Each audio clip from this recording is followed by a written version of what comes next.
What is going on, friends? This is Matt Carter, that YouTube realtor, and today I'm going to be talking about an interesting subject, and it's one that a lot of you buyers are probably going to want to listen to and that you're all looking for, and it's how to find a deal in this market. So if this is your first time here to the channel, make sure that you subscribe to this and hit that bell, that notification bell, to get notified for all my videos that come up every week. I release new tips and tricks, new videos every week going over things for the London, Ontario real estate market. So make sure you stay informed for everything coming up in the future. So first and foremost, and it comes down to, it's a pretty big question. It's like, what is a deal? Now, this can mean a lot of different things to many different people. But in today's market, in a seller's market that we've been in for the last little while, to me, a deal is avoiding competition. That's what it comes down to at the end of the day. The less competition you're going to have on a property, whether it's an immaculate, really nice house, or it's an investment property that needs to be gutted and taken down to the studs, everybody's just looking to avoid competition on the market. So I'm going to be going over a couple different things you can look for to find these diamonds in the rough, these ones that don't have 10, 20 offers coming in on the property, and give yourself the best chance at finding and securing that house. So the first one, and the one that you're probably going to be able to notice first and foremost when you're looking on Realtor.ca or wherever you're looking at properties, is going to be the photos. So a lot of the times in this market, and it still surprises me each and every day when I look through the new listings, is photos that are taken on somebody's phone and not good quality whatsoever. They're clearly just taken by the listing agent or maybe even the seller for that matter with their phone. They can be blurry, the lighting's terrible, they're always not in the same orientation, the angles are just absolutely awful. So these are the ones you're going to want to definitely keep an eye out for. Maybe go look at those properties regardless of how those pictures look, because there's going to be a lot of people that are looking at those photos being like, wow, this place looks absolutely awful. Why would I even waste my time going to see it? So even if you're eliminating a quarter of the people in your buying pool that are looking for the same thing, that are passing up on that property because the photos aren't projecting what the house actually looks like, that's a quarter less people that are going to come to the table on offer day. So, you know, if there are 10 offers, usually there are going to be maybe 7 offers. So I know that doesn't sound like a lot, but every offer does add to the final sale price of that house. So lowering it any way possible is going to do you wonders in the end. So the second one that you can look for, and that you can do this while looking online as well, are going to be poor features of the house. So this is anything from a house that doesn't really have any backyard, maybe doesn't have a basement, maybe has some other unique feature that may deter some people. So these may be, again, those diamond in the rough houses that everything else may work great with that house, and you may just have to have a little bit of leniency with one aspect of it, maybe one that doesn't matter as much to you.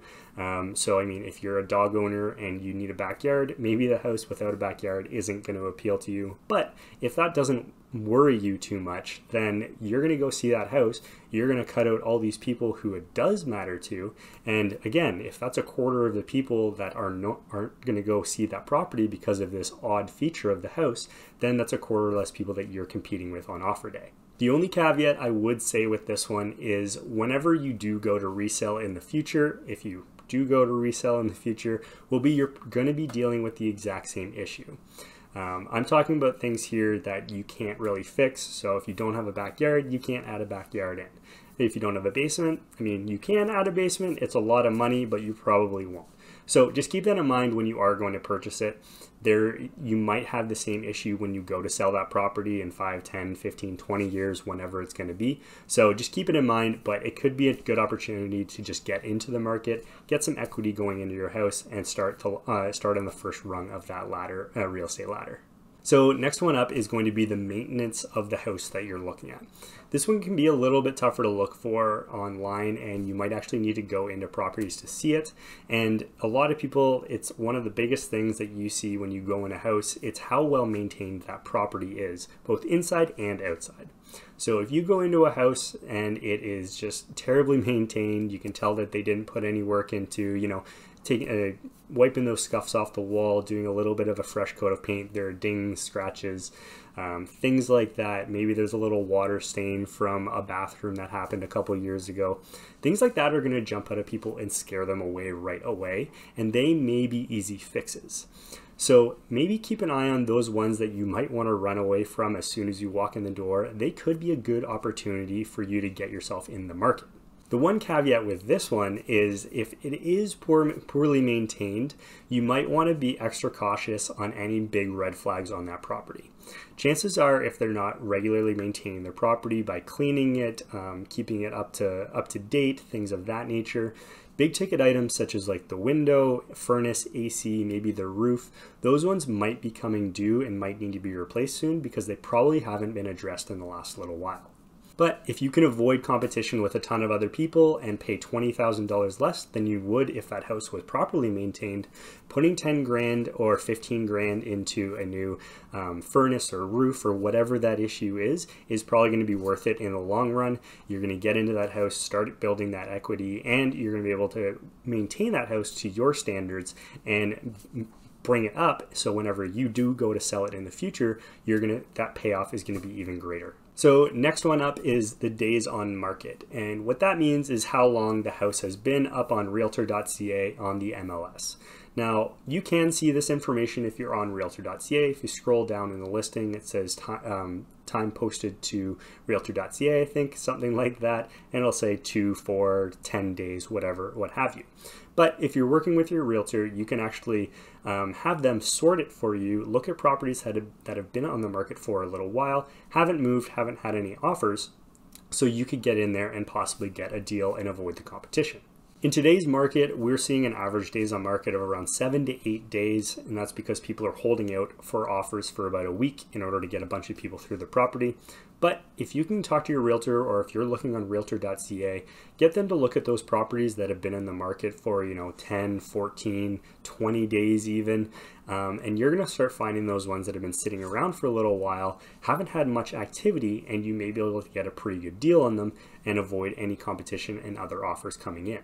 This stat may lead back to some of the other things that I was talking about. It may not be well maintained. It may have an odd feature. So just keep those in mind as well when you're going to take a look at the property.